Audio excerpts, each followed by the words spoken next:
गाड़ियां ट्राई कर रही हैं आगे पीछे कर करके निकालने की। वो रहा रूप से भरना झरना। ओ भाई साहब, वो लैंडस्लाइड वाला एरिया आ गया। खतरनाक। वो देखो वो सामने कैसा दिख रहा है वो। यहाँ जगह जगह याक खड़े हुए नजर आ रहे हैं, लेकिन ये असली जिंदा याक नहीं है। बहुत ही सुंदर मिक्सचर देखने को मिलता है। रहने दो कोई जो कुछ कहे कहने दो।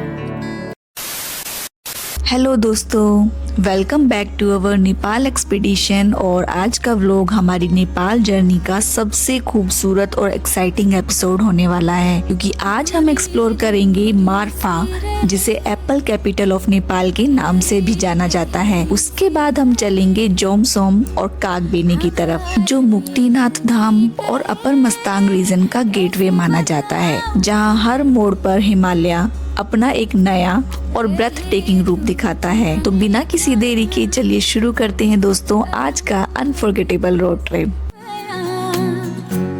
ढूंढूं मन का आसमां पर कभी ना पाऊं तुझे।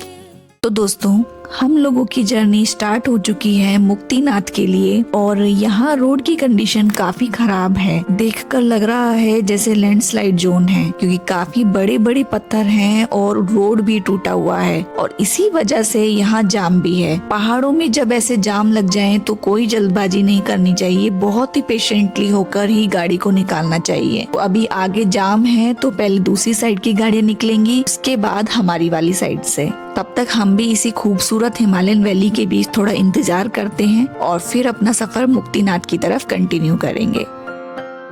तो दोस्तों अभी देखो हम लोग है ना एक अच्छे खासे जाम में फंस गए हैं। गाड़ियां ट्राई कर रही हैं आगे पीछे कर करके निकालने की। बस को निकलवाना, उधर जाम लग जो गया। बस ट्रक कुछ है और रास्ता भी ये पता है लैंडस्लाइड वाला है एक्चुअल में। आप जो देख सकते हैं पूरी एक चट्टान के बीच में हम लोग गिर गए, मेरा मोबाइल गिर गया। तो दोस्तों अभी जो जाम है थोड़ा सा खुलने तो लगा है, गाड़ी एक तरफ की निकाल रहे हैं और वहाँ की सारी गाड़ी निकल जाएंगी, फिर यहाँ से गाड़ियाँ स्टार्ट करेंगे। तो होपफुली 5 मिनट बाद 5-7 मिनट बाद हम लोग भी यहाँ से निकल जाएंगे। मौसम भी थोड़ा सा बदल गया है, अभी तक तो काफी धूप थी, अभी जो है मौसम ठीक होने लगा है। ऑल द टेम्परेचर तो 37 डिग्री है टेम्परेचर अभी। 37 37 डिग्री। चलो चलो चलो चलो चलो, आगे थोड़ा सा वो ऐसा वाला पड़ाव है जहाँ पे अटकी थी। अरे कोई पड़ाव नहीं है यहीं पे पड़ाव नहीं, सिंगल रोड है बस। हालांकि बताऊं बहुत ज्यादा जगह कम नहीं है ये। बस वाला था ना बीच में, वो एक आध बड़ी बस बस के थी ना। कारण बस को भी आगे पीछे करके निकाल देते ये लोग, जगह तो थी बीच में भी। वो पहाड़ी कैसे कटी हुई बीच में से, हरी वाली पहाड़ी। एक पहाड़ी छोड़ के बीच में। वही तो कह रही हूँ कैसे है। और ये वाला ये रास्ता अड़ेगा। मैंने देखा पर ट्रैवलर है ना कहीं भी पहुंच जाती है। बर्फों में भी जा रही है, लद्दाख में भी आ रही है, लद्दाख भी जा रही है, जहाँ सबको 4x4 क्लियर हो रहे हैं ये ऐसे ही निकल जाती है। हालत खराब हो रही थी इसमें। सिंगल में जा रही है और रोड से उतरेगी भी नहीं कभी है ना। ट्रैवल बांधते हैं ऊपर, सामान भी बांध लेंगे और आप कितनी दे दो साइड भी नहीं देंगे, आपको ही गाड़ी नीचे उतारनी पड़ेगी। बढ़िया चलती रहती है, 80-100 की स्पीड मैक्सिमम होती है। वाईफाई भी देसी होगी अंदर।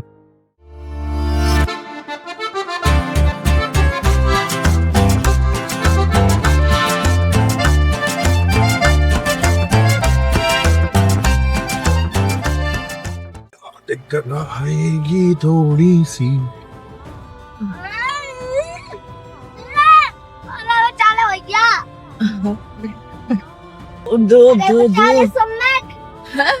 ठीक है बोल दिया मैंने। मौसम तो बढ़िया हो गया, ऊपर रोड भी मजेदार है, ऑफ रोडिंग ऑफ रोडिंग तो हो रही है। तो दोस्तों, रोड्स देख रहे हो कैसे आ रहे हैं, यहाँ कितनी जबरदस्त ऑफ रोडिंग हो रही है। अभी तो मौसम साफ है इसलिए रास्ता किसी तरह मैनेजेबल लग रहा है, लेकिन अगर इसी वक्त हल्की सी बारिश भी हो जाए ना, पूरा रोड कीचड़ में बदल जाएगा और गाड़ी चलाना काफी चैलेंजिंग हो जाएगा। अगर आपने मुक्तिनाथ रूट की वीडियोस पहले कभी देखी होंगी तो आप जानते होंगे दोस्तों कि बारिश के बाद यहाँ के रोड्स कितने डिफिकल्ट हो जाते हैं। इसीलिए इस रूट पर ड्राइव करते वक्त वेदर और रोड कंडीशंस का ध्यान रखना बहुत जरूरी है। फिलहाल मौसम हमारा साथ दे रहा है और उम्मीद है कि आगे का सफर भी इसी तरह स्मूथली निकल जाए। तो चलिए बढ़ते हैं मुक्तिनाथ की तरफ। रूप से वाटरफॉल आ गया। ओ वो रहा। रूप से भरना झरना। ओ भाई साहब, ऊपर से है क्या रास्ता इसका या फिर यहीं से है? देखो इसको तो देखो, ये तो देखने की पर चीज है। रास्ता कहाँ से है? क्या है? वहाँ थोड़ा ना जाना है, ये पैदल वहाँ तक चलना है बस। पैदल कहाँ तक? बस ये आगे तक। बस सीढ़ियाँ जो चल रही हैं ऊपर। नहीं, सीढ़ियाँ तो बंद है, तो बन रही है अभी, तो ऐसे ही जाना है, वो लोग है ना वहाँ तक। हाँ, वो वहाँ तक खड़े पड़ गए। हाँ चलो। तो दोस्तों जरा इस खूबसूरत वाटरफॉल को देखिए। ये है रूप से वाटरफॉल, जो मुक्तिनाथ रूट के सबसे फेमस वाटरफॉल्स में से एक माना जाता है और यहाँ से जोमसोम सिर्फ 48 किलोमीटर ही दूर है। वाटरफॉल के पास आप देख सकते हैं कि कुछ स्टेयर्स भी बन रही हैं। अभी इनका काम पूरा नहीं हुआ है, लेकिन सोचिए जब ये कंप्लीट हो जाएंगी तब ऊपर से इस वाटरफॉल का व्यू कितना सुंदर लगेगा। वैसे नीचे से भी इसका नजारा किसी पोस्ट कार्ड से कम नहीं लग रहा। पहाड़ों के बीच इतनी ऊंचाई से गिरता हुआ पानी और उसकी गरजती हुई आवाज, सच में इस जगह की खूबसूरती को शब्दों में बयां करना बहुत ही मुश्किल है। चलिए इस अमेजिंग व्यू को थोड़ा और क्लोज से देखते हैं और एंजॉय करते हैं और फिर अपनी मुक्तिनाथ की जर्नी आगे कंटिन्यू करते हैं। तो ये देखिए दोस्तों, कितना ब्यूटीफुल लग रहा है ना। देखिए कितनी हाइट से गिर रहा है ये पानी। आपको जूम करके दिखाते हैं, ये देखिए, है ना कितना मस्त व्यू।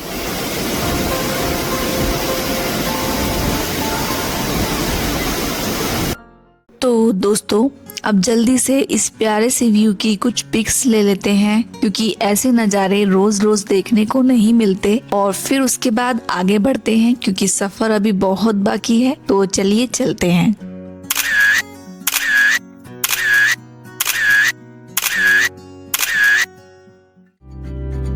छोटी छोटी राहें मिलके कहीं दूर दूर मंजिल पर जाएगी, कभी छाँव छाँव कहीं धूप सताएगी। ग्रीनरी अच्छी खासी। ग्रीन भी हो सकता है कि अब आ गई हो इन पे इस टाइम पे। यहाँ इतने ऐसे पहाड़ है ना, कश्मीर में होंगे। कश्मीर में तो भी क्या अच्छी है ग्रीनरी ही। है। कश्मीर में होंगे ऐसे पहाड़, बड़े बड़े भी और ग्रीन भी। वहाँ तो खैर पाइन्स वाले हैं। वहाँ बर्फ ज्यादा गिरती है। सफर अनजाना सा है, रास्ता बेगाना सा है, हर मोड़ मोड़ पे कुछ नया सा है, हर मोड़ मोड़ पे कुछ नया सा है। स्पीति जैसा फील आ गया। देखो तो क्या आगे देखो, ये क्या है भाई? ये कैसे रोड है भाई? आदि के लास्ट का वो वाला रोड का तो इसने दे दिया, मतलब जो भुंजी हाँ, तक जाने वाला रोड है ना, उसका तो फील दे दिया इसने। सेम ही था बिल्कुल, पिथौरागढ़ से ऐसे ही रोड, ऐसे ही। पर रोड थोड़े और पतले थे, ये थोड़ा चौड़े हैं। दो तरफ से जा रही है गाड़ी, उसमें तो एक ही गाड़ी निकल पाती। यहाँ के रोड की कंडीशन ठीक ठाक है। रोड इन्होंने बड़े ही बना रखे हैं सब जगह। हाँ, इन्होंने बड़ी बना रखी। ये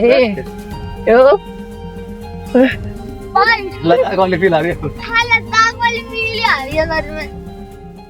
तो फ्रेंड्स एक बात तो माननी पड़ेगी कि मुक्तिनाथ जाने का ये रूट हमें काफी हद तक लद्दाख और स्पीति की याद दिला रहा है। जैसे जैसे हम आगे बढ़ रहे हैं वैसे वैसे लैंडस्केप और भी रग्ड और ड्रामेटिक होता जा रहा है दोस्तों। बड़े बड़े रॉकी माउंटेन्स और उनके बीच से गुजरता हुआ ये चैलेंजिंग रोड, पूरा एक्सपीरियंस एकदम अलग ही फील दे रहा है। हाँ, ये रोड्स आसान बिल्कुल नहीं है। यहाँ ड्राइव करने के लिए पेशेंस, कॉन्फिडेंस और एक अच्छी ड्राइविंग स्किल की जरूरत पड़ती है। हर टर्न पर ध्यान रखना पड़ता है, क्योंकि पहाड़ों में एक छोटी सी लापरवाही भी भारी पड़ सकती है। और अब सच में फीलिंग आने लगी है दोस्तों कि हम मुक्तिनाथ के असली हिमालयन रूट पर आ चुके हैं, जहाँ एडवेंचर और नेचर दोनों हर किलोमीटर के साथ और भी इंटेंस होते जा रहे हैं।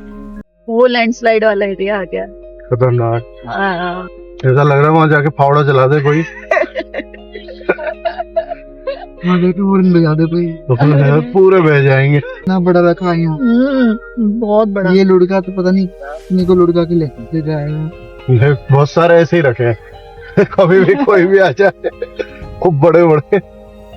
ये तो अच्छा है, चैलेंजिंग है जो आगे दिख रहा है ना। हाँ रोड़ी पड़ी है ये अबे दादा थोड़ी देर रुक जा दादा। पता ही है। अरे भैया भाई और स्कूल को आ गया था पूरा। अभी अब कहाँ से निकले? बोल रही है अभी तक नहीं। पता बात ही सुन पीछे भी गाड़ी है, ये नहीं कर रहे हो। बैक करवा रहा है ऐसी जगह कड़े की नहीं। और आप ओ भाई हाथ अंदर। हाथ अंदर पोइंग पोइंग कितनी गंदी स्मेल टायर जब अब रगड़ते हैं नई टायर की आ रही है ना।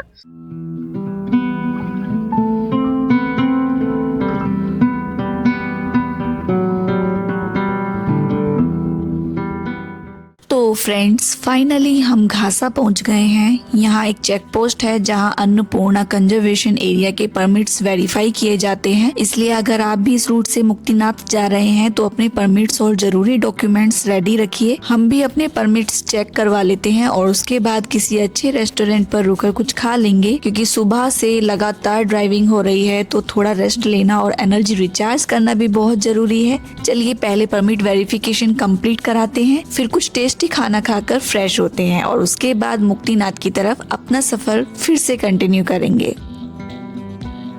तो दोस्तों चेक पोस्ट पर परमिट वेरिफिकेशन कराने के बाद जैसे ही हम लोग आगे बढ़े, यहाँ का पूरा लैंडस्केप ही बदल गया दोस्तों। अब देखिए बड़े बड़े रॉकी माउंटेन्स के बीच बसे ये छोटे छोटे गांव कितने प्यारे और पीसफुल लग रहे हैं। हर घर को देखकर लगता है जैसे किसी पोस्ट कार्ड का सीन हमारी आंखों के सामने जिंदा हो गया हो। और अब हम मारफा से ज्यादा दूर नहीं हैं, बस कुछ ही देर में हम नेपाल की फेमस एप्पल कैपिटल पहुँचने वाले हैं। लेकिन उससे पहले सुबह से लगातार ड्राइविंग करते करते अच्छी खासी भूख भी लगाई है। चलिए पहले किसी अच्छे से रेस्टोरेंट पर रुककर कुछ खा लेते हैं, फिर उसके बाद निकलते हैं मारफा को एक्सप्लोर करने। तो ऐसा लग रहा है बेड के टुकड़े को आधा काट दिया हो, देखो सामने का पहाड़ ऐसे ऐसे बिल्कुल ऐसे स्लाइस काट दिए बीच में। ये कितने अच्छे, देखो लेफ्ट में पेड़ देखो कितने अच्छे। फन के ये तो ऐसे लग रहे हैं जो घरों पे उगाए जाते वही हैं। फन है। ये ऐसे उग रही है जंगल में। नहीं ऐसी उगरिया ये देखो बेटा क्या है, ये कैसे पहाड़ है एकदम।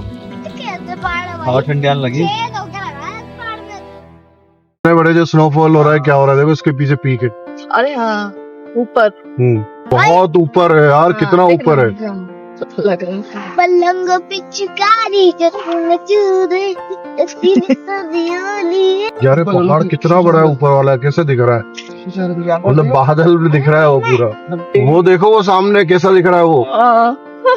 कहाँ है स्नो? ये तो खतरनाक ही दिख रहा है यार, अजीब अभी ही। देखना क्या लेफ्ट अलग ही दिख रहा है ये वाला पहाड़ तो। देखो क्या है, वो देखो उधर, उधर देखो ऊपर है। ऊपर लेफ्ट में देखो, अब देखो वो रहा लेफ्ट में उधर दिख रहा है। चमक रहा है वो भाई। वो देखो मुझे ऐसा क्यों लग रहा है इनमें हवा भरनी शुरू हो गई। हाँ भाई थोड़ी सी पत्थर लग रहा है वो। तो दोस्तों देखिए हिमालयन रेंज अब साफ साफ दिखनी शुरू हो गई है। अभी तक हम इन पहाड़ों को सिर्फ दूर से देख रहे थे, लेकिन अब ये हमारे बिल्कुल सामने खड़े हैं। सच कहें तो दोस्तों इस नज़ारे को शब्दों में बयां करना मुश्किल है और शायद कैमरा भी वो एहसास कभी कैप्चर नहीं कर सकता जो इस वक्त हमारी आंखें देख रही हैं। इसीलिए कहते हैं दोस्तों, some views are not meant to be captured, they are meant to be lived। और ये उन्हीं लम्हों में से एक है जो कैमरे से ज्यादा हमेशा दिल में बस जाते हैं। जो दिल यूं परेशान है, जानू ना चाहे ये क्या, मेरा मन खुद भी हैरान है, क्यों तेरे मन से जुड़ा। ये जी टेबल लगा के खाना है क्या? कहाँ हाँ खा लेते। अच्छी दिख रही थी। हाँ। बहुत सारे इस तरफ होनी चाहिए थी वैसे, है ना? यार चलो उसका अच्छा दिख रहा है व्यू भी, और उसके यहाँ बहुत सारे क्या उनके फोटो वोटो भी लगे। सो गया। तो दोस्तों फाइनली हमें एक बढ़िया सा रेस्टोरेंट मिल ही गया और सबसे अच्छी बात ये है कि यहाँ से व्यू भी एकदम अमेजिंग है। तो चलिए यहीं बैठकर कुछ टेस्टी खाना खा लेते हैं। सुबह से लगातार ड्राइविंग हो रही है तो थोड़ा रेस्ट और अच्छा खाना दोनों ही जरूरी है, और साथ ही इस खूबसूरत हिमालयन व्यू को भी आराम से एंजॉय करते हैं, क्योंकि ऐसे नज़ारे हर दिन देखने को नहीं मिलते। तो फ्रेंड्स, हमने यहाँ थकाली थाली ऑर्डर की है जो नेपाल का काफी फेमस लोकल मील माना जाता है। साथ ही हमने नूडल्स भी ऑर्डर किए हैं। अब देखते हैं कि नेपाल के इस लोकल फूड का टेस्ट कैसा होता है। चलिए जल्दी से लंच करते हैं, थोड़ी एनर्जी रिचार्ज करते हैं और फिर निकलते हैं हमारे अगले डेस्टिनेशन की तरफ, मार्फा विलेज, जिसे नेपाल की एप्पल कैपिटल के नाम से भी जाना जाता है। तो चलिए दोस्तों, अब सफर को फिर से आगे बढ़ाते हैं। नूडल्स और थकाली थाली का टेस्ट वाकई काफी अच्छा था और अब पेट भी अच्छे से भर गया है, थोड़ा रेस्ट भी मिल गया, तो अब हम बिल्कुल फ्रेश फील कर रहे हैं। अब बिना किसी देरी के निकलते हैं हमारे अगले डेस्टिनेशन की तरफ, मार्फा विलेज।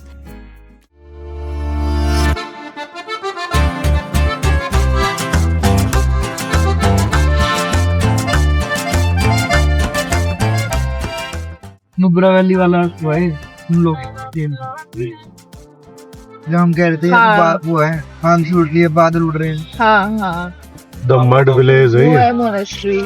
देखो ये मड के वो बने सारे रूम्स। तो फ्रेंड्स, फाइनली हम मार्फा विलेज पहुंच गए हैं और यहाँ आते ही सबसे पहले जो चीज हमारा ध्यान खींच रही है वो है ये प्यारे प्यारे मड हाउसेस। इनकी ट्रेडिशनल आर्किटेक्चर इस गांव को एक अलग ही चार्म दे रही है। और जरा सामने देखिए दोस्तों, ये माउंटेन्स, इन्हें देखकर हमें लद्दाख के लामायरू मूनलैंड की याद आ गई। बिल्कुल वैसे ही ड्राई, लेयर्ड और यूनिक रॉक फॉर्मेशंस यहाँ भी देखने को मिल रहे हैं। तो चलिए अब इस ब्यूटीफुल से विलेज को आराम से एक्सप्लोर करते हैं और देखते हैं कि मार्फा हमें और क्या क्या सरप्राइजेस दिखाने वाला है।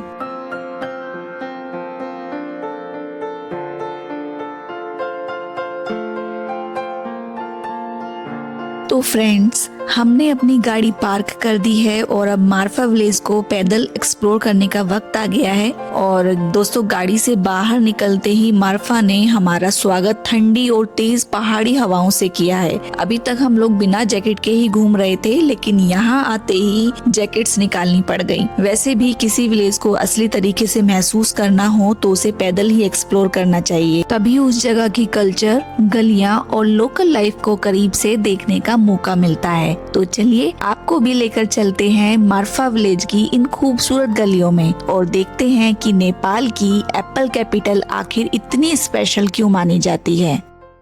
दोस्तों, सबसे पहली नजर पड़ती है हमारी यहाँ के प्यारे प्यारे ट्रेडिशनल मड और स्टोन हाउसेस पर। इनकी आर्किटेक्चर देखकर लगता है जैसे वक्त यहीं कहीं रुक सा गया हो। पत्थर से बनी ये साफ सुथरी तंग गलियाँ, सफेद रंग से रंगे घर, लकड़ी की खिड़कियां और हर घर के बाहर सजाए गए फूल, पूरा विलेज किसी पोस्ट कार्ड से कम नहीं लग रहा।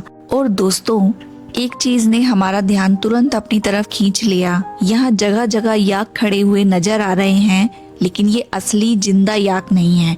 इन पर सिर्फ याक की स्किन लगी हुई है और इन्हें डेकोरेशन के लिए रखा गया है। पहली नजर में तो हमें भी लगा कि ये रियल याक हैं, लेकिन पास जाकर पता चला कि ये सिर्फ डिस्प्ले के लिए हैं। हालांकि इन पर बैठकर कुछ लोग फोटोज भी खिंचवा रहे हैं। तो अगर आप में से किसी को पता है कि यहाँ इस तरह याक की स्किन को डिस्प्ले करने के पीछे क्या वजह या क्या ट्रेडिशन है, तो हमें कमेंट्स में जरूर बताइएगा। क्योंकि लद्दाख या दूसरे हिमालयन विलेजेस में अगर हम जाते हैं तो वहाँ पर रियल याक पर बैठकर लोग फोटोज क्लिक करवाते हैं, पर ये कॉन्सेप्ट हमें काफी यूनिक लगा।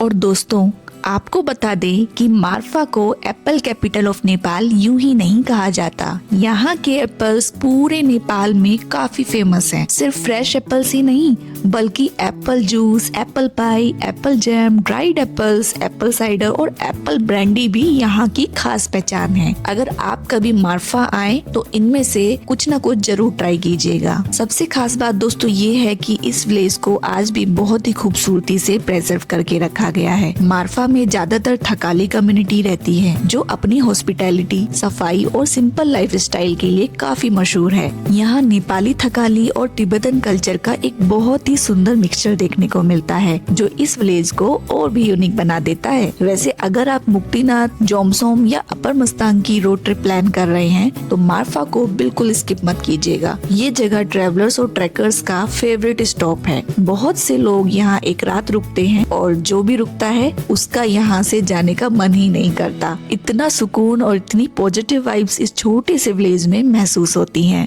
और चलिए आपको एक इंटरेस्टिंग फैक्ट भी बताते हैं जिसके बारे में शायद बहुत कम लोग जानते होंगे। कहते हैं मारफा नाम में मार का मतलब हार्ड वर्किंग और फा का मतलब पीपल माना जाता है। इसी वजह से मारफा को village of hard working people भी कहा जाता है। और सच कहें दोस्तों, इस विलेज की सफाई, खूबसूरती और यहाँ के लोगों को देखकर ये बात काफी हद तक सच भी लगती है।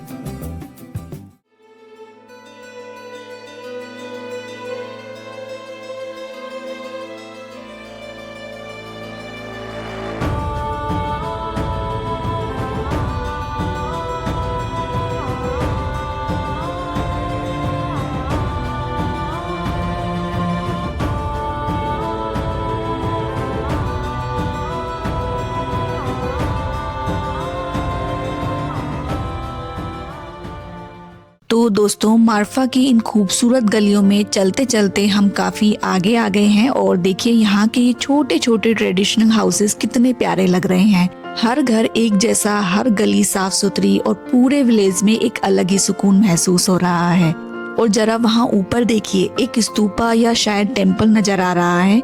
वहाँ तक जाने के लिए स्टेयर्स भी बनी हुई हैं। हमने पहले सोचा था कि चलो ऊपर तक चलते हैं और फिर वहाँ से पूरे मारफा विलेज का व्यू देखते हैं, लेकिन अभी काफी तेज और ठंडी हवा चल रही है और हमें आज ही जोमसोम या कागबेनी पहुँचना है। अगर हम ऊपर तक चले जाते हैं तो काफी टाइम भी लग जाएगा और थकान भी हो जाएगी। खैर चलिए, मारफा को अलविदा कहते हैं और बढ़ते हैं अपने अगले डेस्टिनेशन जोमसोम की तरफ। ठहरी ठहरी सी बहे हवा जो ये दिल की कहे, कैसे बताऊं तुझे, रहे तू जाने कहाँ, करूं मैं कैसे बयां, ढूंढूं मन का आसमां पर कभी ना पाऊं तुझे।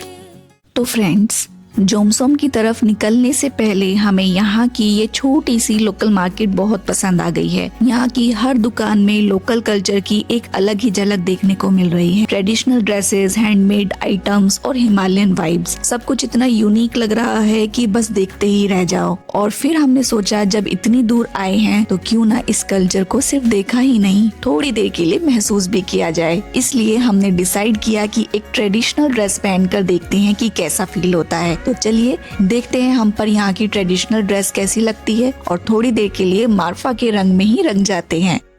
जुल्फ जो बिखरी है रहने दो, कोई जो कुछ कहे कहने दो, दिल में है उठ रही जो लहर, रोको ना अब उसे बहने दो, खुद को देखो जरा मेरी नजरों से तुम, कितना जादू भरा तुम में, समझो ये तुम सी ही तुम रहो, तुम खूबसूरत हो। तो फ्रेंड्स, मजा ही आ गया। मतलब ड्रेस पहनने के बाद ऐसा फील आ रहा था कि अब बस यहीं रुक जाना है। शायद इसीलिए कहते हैं किसी जगह को सिर्फ देखना ही नहीं, उसके कल्चर को थोड़ा जीना भी चाहिए। अगर आप कभी मारफा या इस रीजन में आए तो यहाँ की ट्रेडिशनल अटायर एक बार जरूर ट्राई करिएगा दोस्तों। Believe me, it's absolutely worth the experience. खैर, अब इस खूबसूरत याद को साथ लेकर चलते हैं अपने अगले डेस्टिनेशन की तरफ, क्योंकि हमारी मुक्तिनाथ की जर्नी अभी और भी खूबसूरत होने वाली है। तो चलिए निकलते हैं जोमसोम की तरफ। ये जिंदा नहीं है, स्टैचू है। तो फ्रेंड्स, अभी हम लोगों ने मारफा विलेज विजिट किया है और विजिट काफ़ी फेमस है, आपने नाम तो सुना होगा, और काफ़ी सुंदर फोटोजेनिक ये प्लेस है, एप्पल ऑर्चिड।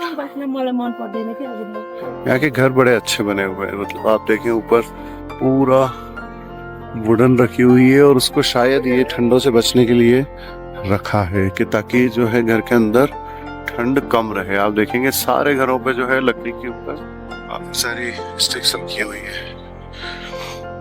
यहाँ पे याक की स्किन का काफी यूज करा है इन्होंने बहुत सारी चीज़ें बनाई, इवन जो याक रखा हुआ है फोटो वगैरह खिंचाने के लिए, वो भी इन्होंने याक की स्किन को स्टिक्स के अंदर रख के वैसा बना के रखा हुआ है।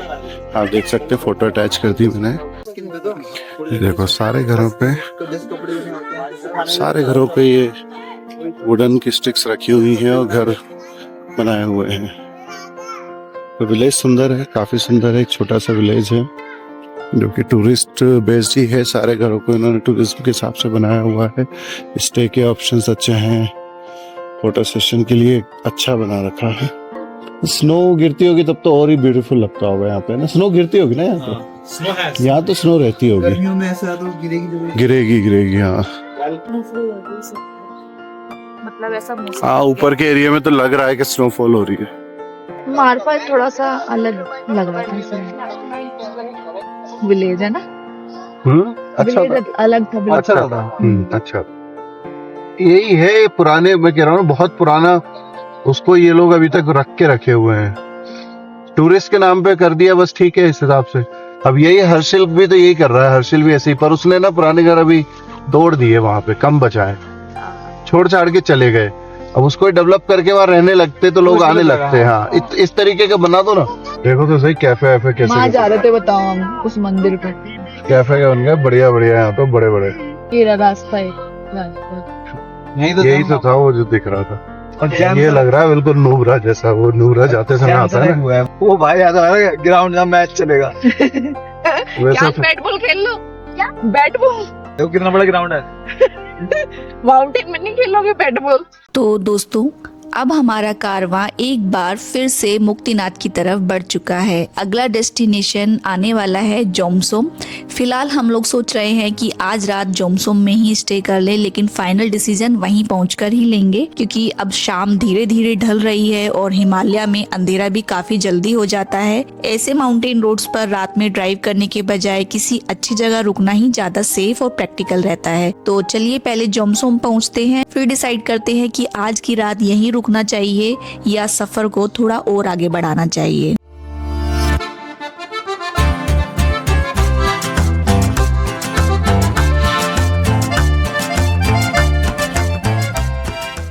तो फ्रेंड्स, फाइनली हम जोमसोम पहुंच गए हैं। अब सबसे पहले यहाँ कोई अच्छा सा होटल देख लेते हैं। अगर स्टे और लोकेशन पसंद आ गई तो आज की रात यहीं रुक जाएंगे। वैसे भी शाम काफी हो चुकी है और माउंटेन रोड्स पर अंधेरा होने के बाद ड्राइव करने से बचना ही बेहतर होता है। तो चलिए पहले एक अच्छा सा होटल ढूंढते हैं, देखते हैं क्या व्यू मिलता है और कैसा स्टे रहता है।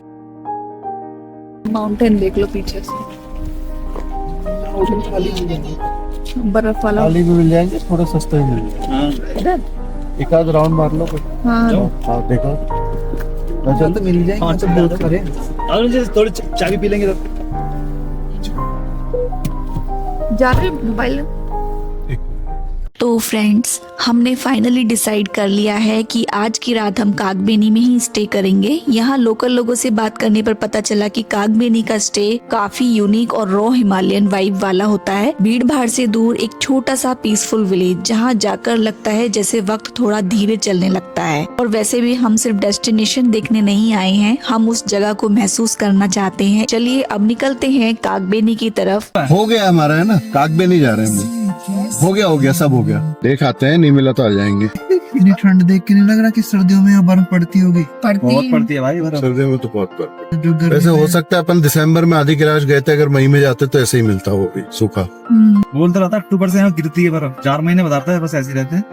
यहाँ जले हुए घास पहाड़ों की बता रही है, यहाँ बर्फ गिरती है। पर ये बात मतलब 20 डिग्री टेम्परेचर है, ज्यादा ठंड नहीं है।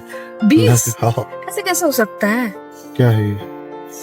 ऊपर क्या है? कागबेनी ऊपर है। कागबेनी नहीं है, वो होटल नीलगिरी। अच्छा, नीलगिरी कागबेनी। तो कहाँ जाए, नीचे की ऊपर ही चलते हैं। नीलगिरी कागबेनी ऊपर, होटल का कार्निल नीचे। जो अच्छा लगे हम तो जाएंगे, पर ऊपर ही लग रहा है यही मुझे तो। अरे दोनों ही है, पर जहाँ होटल्स मिल जाए। खराब रास्ता है वो। नीचे गड़बड़ दिख। ऊपर भी अच्छा है। ऊपर भी कौन सा अच्छा है? अरे भाई इस मंजूर भयंकर ड्रामा मतलब आज को कहाँ लग गया? इतना अच्छा रोड हो के एकदम से इतना खराब कैसे हो सकता? नीचे भी रोड थे होटल तो नीचे ही थे भाई, हैं? नीचे ही थे नीचे था जी। सारे एंट्री टाइप का गेट दिख रहा है नीचे। तो देखो ना सारे होटल वो सब नीचे। तो फिर ऊपर कैसे दिखा रहे थे होटल्स? एक आध ऊपर भी होगा। ज्यादा ही ड्रॉ हो गया, ऐसा लग रहा है जैसे घोड़े का मैदान। कुफरी याद आ गया मुझे। घोड़े चलते हैं यहाँ पे, है ना? ऐसे ही सही है घोड़ों का चलने का रास्ता, गाड़ियों का नहीं है ये रास्ता। वो आगे होटल नहीं, पर रास्ते बहुत खराब। नीचे का भी ऐसे ही होगा पता है, ऊपर का लो भैया जब लो, ऊपर का ऐसा है तो नीचे का भी। लो भैया लो, लो भैया लो। अच्छा वाला वहीं रुक जा रहे थे जॉनसन में। अरे भाई ठीक है होटल्स तो, और जो सबसे ज्यादा चमक रहा था वही दिख गया यहाँ से। पर वो तो ठीक है, ओए पर बच्चों, ये रास्ता ओए अभी रामा, रास्ता है। भैया भाई यहाँ कोई रुकने आता भी नहीं होता शायद। कैसे आया?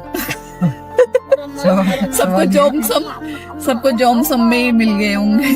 तो यहाँ ये वो लोथ की तरह हो जाएगा हमारे लिए विलेज वाला फील। यहाँ क्या करेंगे वो आके? क्या करना है? ये एक होटल है, एक मुश्किल से मुझे लग रहा है इसी में रुकना पड़ेगा मजबूरी में। नहीं मजबूरी नहीं, हम चल चलेंगे वापस। हमें रूम अच्छे मिलने ही चाहिए। तो फ्रेंड्स फाइनली हम कागबेनी पहुंच गए हैं और सच बताएं दोस्तों यहाँ तक का लास्ट स्ट्रेच काफी एडवेंचरस था। रास्ता इतना ऑफ रोड था कि हर कुछ मिनट बाद लग रहा था बस अब असली हिमालयन एडवेंचर शुरू हो गया है। अभी हम एक होटल के बाहर रुके हुए हैं। अगर यहाँ रूम और स्टे दोनों पसंद आ गए तो आज की रात इसी ब्यूटीफुल विलेज में बिताएंगे, और अगर किसी वजह से यहाँ अरेंजमेंट नहीं हो पाया तो फिर हमें वापस जोमसुम जाना पड़ेगा, क्योंकि कागबेनी में होटल्स भी काफी लिमिटेड हैं। तो चलिए देखते हैं हमें यहाँ स्टे मिलता है या नहीं।